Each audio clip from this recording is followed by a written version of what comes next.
ये रेखाएं सब बताती हैं, लिखा किस्मत का मिटता नहीं मिटाने से। किस्मत में सब लिखा है। आपके कितने बेटा हैं, कितने होंगे, कितने नहीं होंगे, बेटियां, बेटा, आपका कितना सुख है, कितना दुख है, कौन सी पत्नी मिलेगी, किस क्वालिटी की पत्नी मिलेगी, किस क्वालिटी का पति मिलेगा, ब्रांडेड मिलेगा कि चाइना मॉडल मिलेगा, सब लिखा है। बेटा किस क्वालिटी का होगा, अच्छा होगा, बुरा होगा, लायक होगा, नालायक होगा, बेटी कैसी, सब कुछ किस्मत का खेल है। किस्मत कैसे बनती है? लोग कहते हैं ना मेरी किस्मत में तो ऐसी था, मेरे भाग्य में तो ऐसे ही था। अच्छा ये बताओ, भाग्य में ऐसे ही था या ऐसे ही थी, ये भाग्य आया कहाँ से?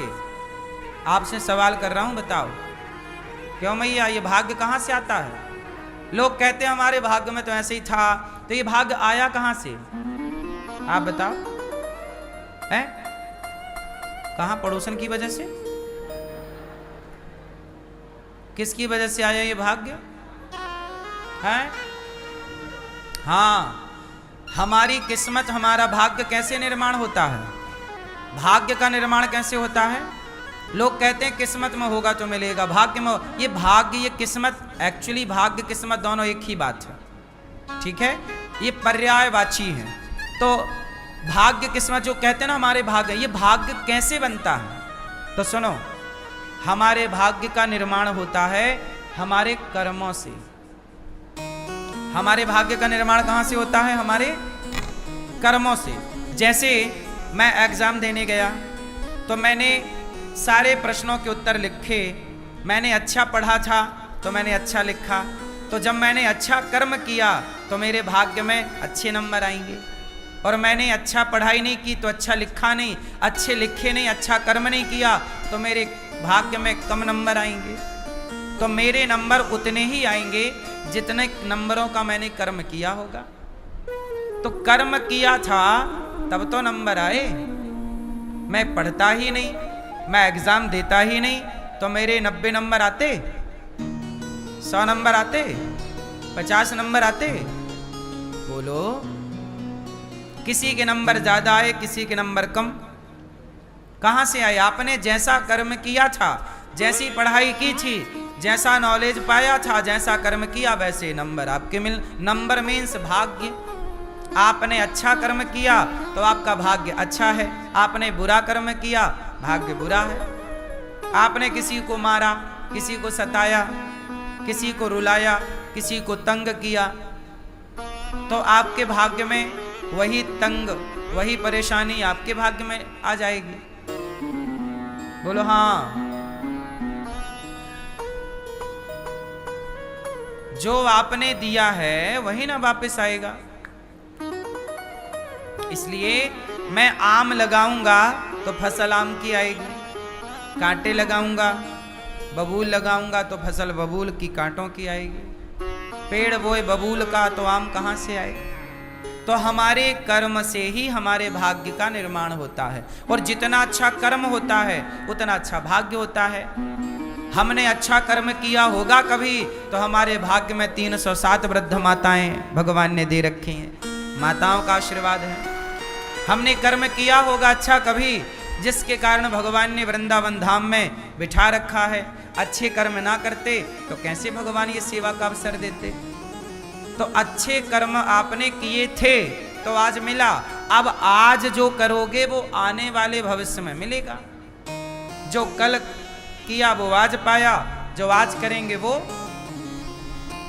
हमने जो पिछले जन्म में किया होगा, बचपन में किया होगा, वो हमें आज मिल रहा है। अब हम अच्छा आज करेंगे तो हमारा कल भी अच्छा होगा। अब हम आज अच्छा तो आज हमारा है, पर हम आज अभिमान करने लग जाएं, गलत काम करने लग जाएं, तो फिर हमारा आने वाला टाइम बिगड़ जाएगा। बात समझ में आई कि नहीं? इसलिए सदा अच्छा करते रहोगे तो सदा अच्छा होगा। कुछ लोग क्या करते हैं, पैसा पाकर, धन पाकर, पद पाकर के उसका मिसयूज करने लग जाते हैं। पैसा आया तो उनको लगता है हमारे बाप की बफौती है, वो पैसे से गलत काम करने लग जाते हैं, शराब पीने लग जाते हैं, स्त्रियों को बुला के नचाने लग जाते हैं, वो पैसा लेकर किसी का मर्डर करवाने लग जाते हैं, पैसे से किसी को परेशान करने लग जाते हैं। इससे क्या होगा, तुम्हारा भाग्य ही डाउन हो रहा है, किसी का कुछ ना बिगड़ेगा। आप किसी का कुछ बिगाड़ना चाहोगे तो उसका कुछ ना बिगाड़ पाओगे, क्योंकि जिसका बनाने वाले भगवान हो उसका कोई बिगाड़ क्या सकता है। इसलिए तुम्हारे बिगाड़े ना बिगड़ेगा। तुम सोचो कि हम किसी का कुछ बिगाड़ दें तो याद रखिएगा तुम्हारे बिगाड़े कुछ ना बिगड़ेगा। बोलो। रावण ने सीता मैया को चुराया। रावण को लगा कि मैं राम का बिगाड़ दूंगा, राम का सुख चैन बिगाड़ दूंगा, छीन लूंगा राम से, राम के होंठों की मुस्कान छीन लूंगा, राम की पत्नी ही चुरा लूंगा। रावण ने सोचा था कि मैं राम की मुस्कान छीन लूंगा, राम का सुख चैन छीन लूंगा। लो भैया, चला था राम का सुख चैन छीनने, खुद का सर्वनाश हो गया। हुआ। दुर्योधन चला था द्रौपदी को निर्वस्त्र करने, आज मैं तुझे सभा में निर्वस्त्र करूंगा, कपड़े उतारूंगा तेरे। चला था दूसरों का बिगाड़ने, पर क्या हुआ, खुद का सर्वनाश हो गया। किसी के बिगाड़े कुछ नहीं बिगड़ता, जब बनाने वाला भगवान हो तो बिगाड़े कौन। और तुम बिगाड़ने चलोगे किसी का तो सर्वनाश करके ही लौटोगे अपना। इसलिए किसी का बिगाड़ने ना चलो। चले थे रावण महाराज बिगाड़ने, क्या हुआ, देर हुई। देर लगती है थोड़ा, God mills grind slow but sure. ईश्वर के घर थोड़ा सी देर है, लेकिन ये मत सोच लेना कि देर ही है, देर है पर अंधेर। इसलिए किसी का कुछ बिगाड़ना मत। आप बिगाड़ तो ना पाओगे किसी का, तुमसे बिगड़ेगा नहीं। हां, तुम्हारे कारण, रावण के कारण राम थोड़े परेशान हुए, क्योंकि वो परेशानी राम के भाग्य में लिखी थी। मेरे भाग्य में थोड़ी परेशानी होगी तो आप थोड़ा मेरा बिगाड़ोगे तो मैं थोड़ा परेशान हो सकता हूं, क्योंकि वो परेशानी ऑलरेडी मुझे भोगनी थी, तो तुम्हारे द्वारा मिल गई, लेकिन तुम कर ना पाओगे कुछ। पर तुम किसी की परेशानी का कारण और बन गए। तुम किसी के सुख का कारण तो नहीं बने, पर किसी के दुख का कारण बन गए।